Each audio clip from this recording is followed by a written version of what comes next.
SSC MTS 2026 आ जाओ मेरे बब्बर सिरों। 30 जून से नोटिफिकेशन आ रहा है, फॉर्म भराना स्टार्ट हो जाएगा और इस बार बहुत बदलाव के साथ आ रहा है। इस ससुर का नाती एडुक्विटी उल्टा पैदा हुआ है और नए नए नियम ला रहा है।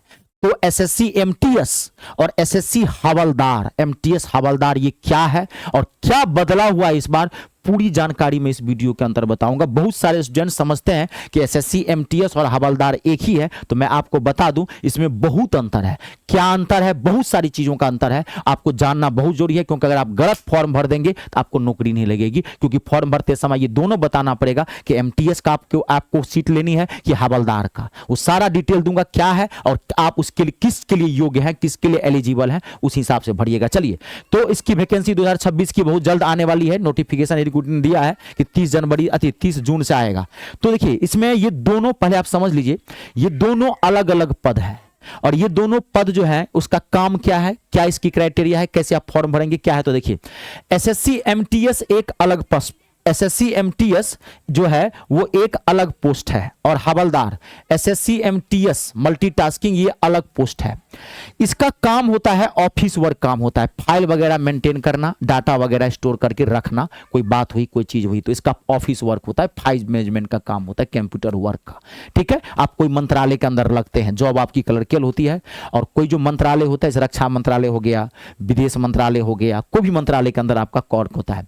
हवलदार का जो पोस्ट होता है ये एक तरह से सिक्योरिटी गार्ड होता है, मंत्रालय का सुरक्षा करता है। जैसे हमारे देश का जो है ना सुरक्षा करता है ना जवान, आर्मी बीएसएफ करते हैं ना हमारे देश के जवान सुरक्षा, तो देश का करता है, ये मंत्रालय का सुरक्षा करता है। कोई फाइल है, कोई बिल्डिंग हो गई, उसका कोई चीज, कभी कभार ये छापा मारने के लिए जाती है जांच एजेंसी, मान लीजिए कि है कोई, मान लीजिए इनकम टैक्स डिपार्टमेंट है तो छापा मारा जाता है, तो उसके साथ भी आगे आगे रहता है। ठीक है, सुरक्षा गार्ड के तौर पर। तो इसका ये वर्ड है, फील्ड वर्क होता है इसका, सुरक्षा और छापेमारी में अधिकारियों की मदद भी करता है।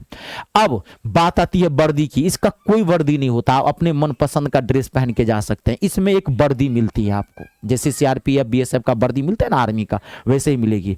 अब इसमें कार्य का आमतौर पे इसमें 5 दिन की छुट्टी, मतलब 5 दिन का काम होता है, संडे और सैटरडे छुट्टी होती है।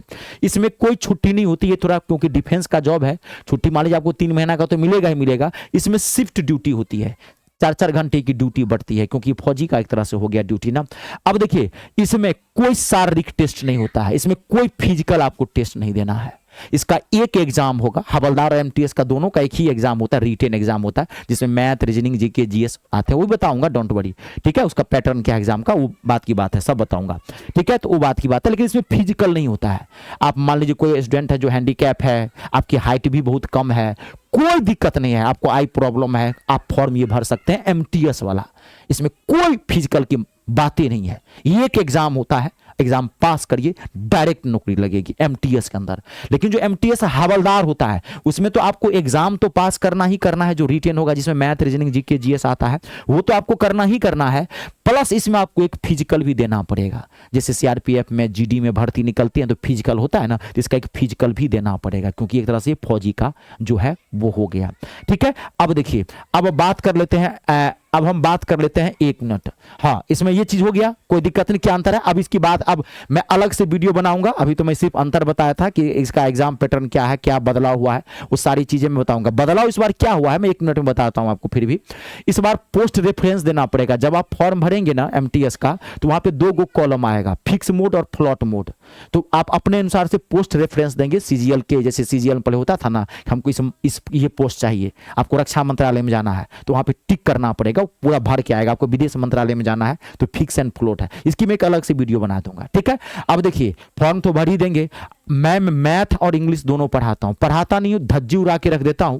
आप बहुत जगह मैथ इंग्लिश पढ़े होंगे, एक बार मुझसे जरूर पढ़ के देखिएगा। कोई जमीन जायदाद नहीं लिखा लूंगा। 200-250 रुपए का मेरा एमटीएस का टारगेट बैच है, कंप्लीट इंग्लिश का टारगेट बैच है और कंप्लीट मैथ का टारगेट बैच है। एक बार आकर आप देखिए, दुनिया विश्वास पे चलती है। तो आप ज्वाइन कहां से करेंगे, तो आप गूगल प्ले स्टोर में चले जाइएगा, वहां से मेरा ऐप इंस्टॉल कर लीजिएगा। मेरे ऐप का नाम है me star, math English star, ये मेरा नाम है Ritesh Jha. Google play store में जाके वहां से ऐप इंस्टॉल कर लीजिएगा, रजिस्ट्रेशन कर दीजिएगा। रजिस्ट्रेशन फ्री ऑफ कॉस्ट है। रजिस्ट्रेशन के बाद ऐप का होम पेज खुलेगा, ऐसे दिखाई पड़ेगा। पेड कोर्स पर जाइएगा, पेड कोर्स पर क्लिक करिएगा, अपने आप बैच दिख जाएगा, एसएससी फोल्डर में जाके ले लीजिए। कोई दिक्कत हो इस नंबर पे भी कॉल करके बात कर सकते हैं। वीडियो को लाइक और शेयर जरूर करिएगा, कमेंट करके जरूर बताइएगा कैसी लगी वीडियो। जय जवान, जय किसान, जय हो हिंदुस्तान।